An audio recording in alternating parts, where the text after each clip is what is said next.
God's Book, an honest look at the Bible's 7 toughest topics.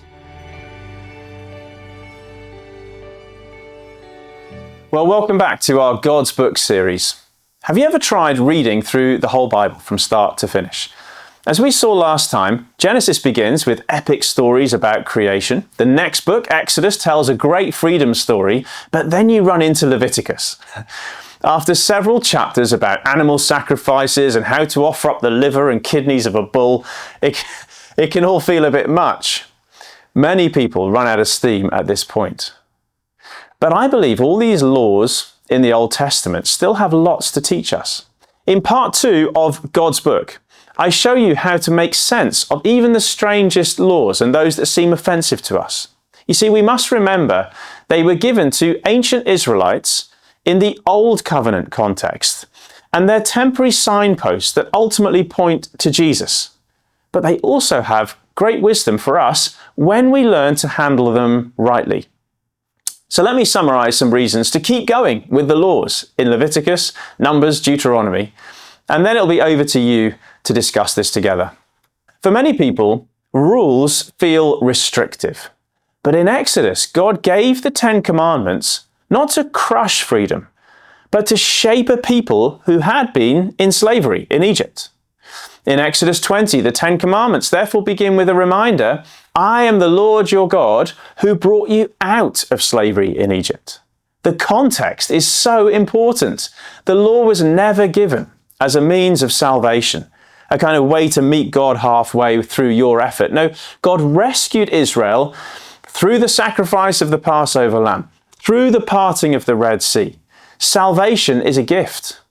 But once saved, God's people needed to learn to live in relationship with God. And that's where the law comes in.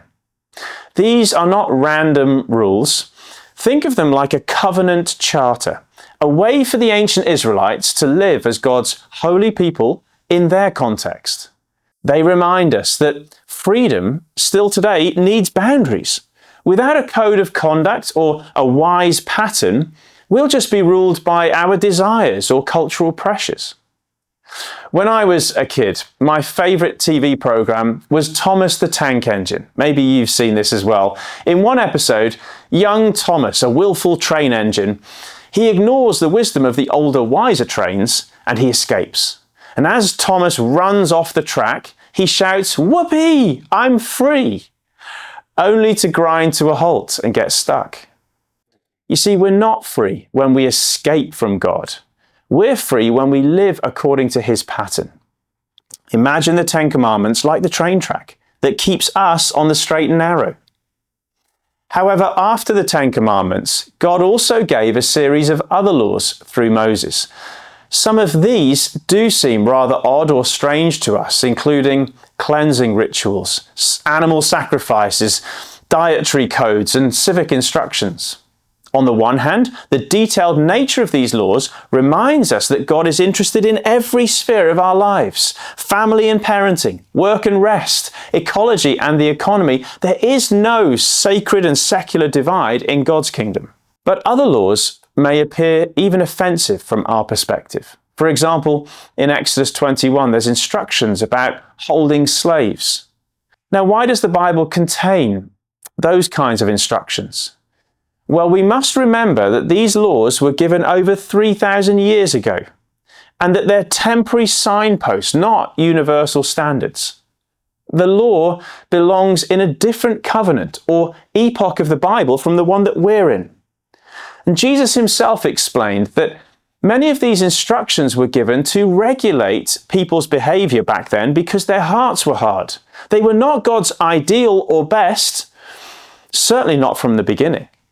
Moreover, while the Old Testament did not abolish slavery altogether, it did give servants unprecedented rights, protection, and dignity, way beyond other cultures at the time, including Sabbath rest for slaves and even the promise of future release.